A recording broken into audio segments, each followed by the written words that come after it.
করি, আয় আব্দুল হামদুল্লাহ কানা আমার দরবারের মধ্যে কাফারিয়াত করো। ভিডিওতে যাকে দেখছেন তিনি আগ্রাবাদ সিটি জামে মসজিদের দীর্ঘদিনের খতিব এবং ইমাম। ছোট্ট একটা বাচ্চা কুকুর আঁচড় দিয়েছিল। আঁচড়টা নর্মাল ছিল, তাই তিনি এতটা পাত্তা দেননি। রেবিস হওয়ার পর ডাক্তাররা তাকে 48 ঘন্টা সময় দিয়েছিল, কিন্তু তিনি তার আগেই মারা গেছেন। রেবিস রোগীরা মৃত্যুর আগে পাগলের মতো আচরণ করে, তখন ডাক্তাররা বুঝে যায়। তখন শেষ পর্যায়ে নার্সরা রোগীর পাশে থাকা সবাইকে রুম থেকে বের করে দেয় আর রুমকে তালা মেরে দেয়, কারণ শেষ মুহূর্তে তারা পাগল হয়ে যায়। সামনে যাকে পাবে তাকে আসর বা কামড় দেবে। এই রোগী যাকে কামড় বা আসর দেবে তার মৃত্যুও 100% নিশ্চিত হয়ে যাবে। দরজা তালা মেরে দেওয়ার পর বাঁচার জন্য কত চেষ্টাই না করলো।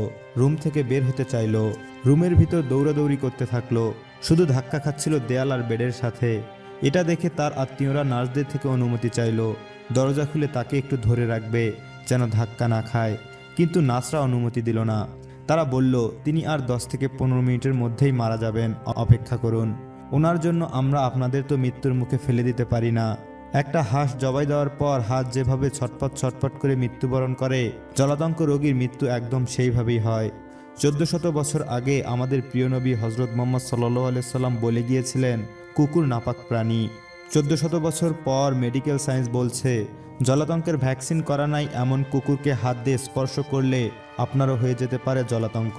কুকুর স্পর্শ করে যদি আমরা আমাদের শরীর চুলকাই বা আমাদের শরীরে কোনো ক্ষতস্থানে সেই হাত লেগে যায়, তাহলেও রিস্ক থেকে যায় জলাতঙ্ক হবার। রেবিস ভাইরাস রক্তের মাধ্যমে আমাদের শরীরে প্রবেশ করে না। রেবিস ভাইরাস আমাদের চামড়ার নিচে যে সাদা একটা চর্বির আস্তর থাকে, সেই চর্বি থেকেই মাথায় পৌঁছে যায়।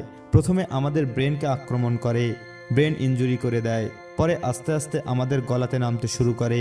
এরা আমাদের গলার নার্ভকে ধ্বংস করে দেয়, যেখান দিয়ে আমরা খাদ্য খাই। ফলে এরা গলা দিয়ে আর কিছু খেতে পারে না। এক সময় পানি না খেতে পেরে এরা পানির পিপাসায় মারা যায়।